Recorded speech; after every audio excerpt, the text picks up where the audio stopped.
some friends, a man named Wallace Collett, who was a member of this meeting, Cincinnati Community Friends, he was a banker. And what he would do is he would send a letter in saying, I have put aside money in the amount of the taxes owed plus all the penalties, and I put it in an account at this bank. And then he would go to the bank, to people he knew, and he would tell them, the government's going to come and ask for that money. It's there for them. And that gave him an opportunity to not just resist the war taxes, the portion of his income tax that he was estimating went to support the war, but to tell people in the business community, in the banking community, that he was doing it, why he was doing it, and try and prick their conscience.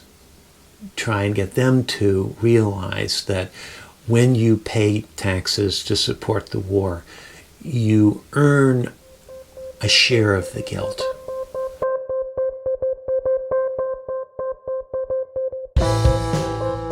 War taxes has been an issue for Friends almost from the beginning of the Society of Friends. It really becomes something that they need to deal with in a very immediate way in the 18th century. In particular in Pennsylvania, where Quakers controlled the government. And it was a colony of Britain. Britain got engaged in wars, and in those days, when you had a war, you passed specific taxes to pay for the war. The Society of Friends had pretty much been able to ignore war, to just kind of say that was their problem. But once they were in control of the government of Pennsylvania, it became our problem. How can we say that we as a people are not going to be involved in warfare, but we're going to pay money so other people can be involved in warfare? And the answer, they tried some subterfuges. They would pass a law that says that the citizens of Pennsylvania would be taxed for, their use of beer. Or I don't know. I don't remember exactly what kind of taxes they passed. But the tax would be designated for the use of the king or the use of the queen. Now, they knew perfectly well what the use was going to be, and that was to support the military. But they could pretend that they were just doing their duty as citizens to render unto Caesar the things that are Caesar. It worked for a while, but then in the 1750s, there was what we in the United States call the French and Indian Wars. And there was sufficient resistance to this frankly lying, that Philadelphia Yearly Meeting, which covered the territory that most of Pennsylvania was in, made a statement that it was inconsistent for Friends to participate in any way, not just in supporting wars, but participate in any ways in government. And that they needed to withdraw so that we could remain a peculiar people, a people who would demonstrate a different way of living than the one that was represented by the wider society that got itself involved in wars that we could not be part of. After the Revolutionary War, the United States government also tended initially to have specific taxes for specific purposes. So when the War of 1812 came along, the United States government passed taxes to support the war. Individual states also passed taxes to support the war. And a lot of Quakers at the time just said no. But they didn't say no by trying to hide from the tax. They would say no publicly. Under Distraint, there'd be a tax, maybe a tax on farm animals, and you're a farmer.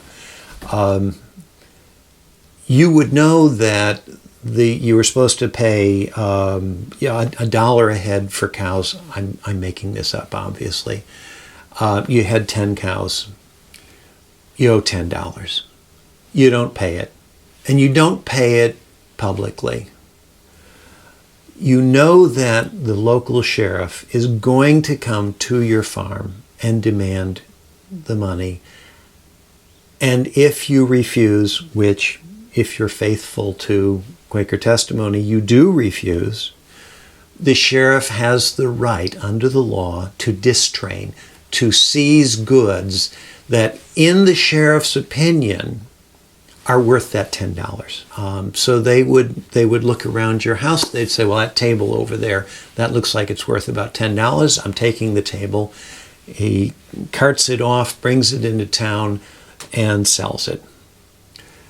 Now, the law said that if he sold that table for $15, he's supposed to give you $5 back. What Quaker said was, no, you seized that table. We're not going to take the $5 back, because even in doing that, we entangle ourselves in your war taxes. So take the table. We won't resist you, but we're done then.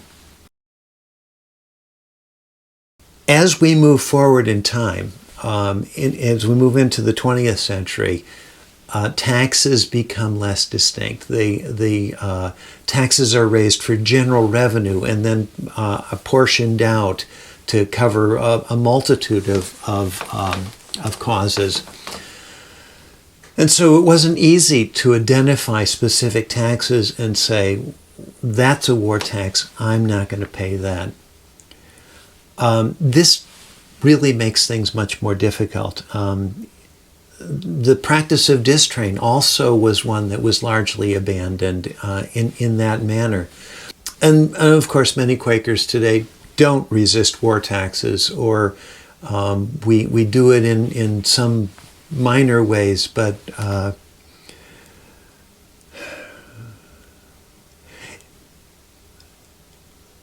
economics has become a lot more complicated.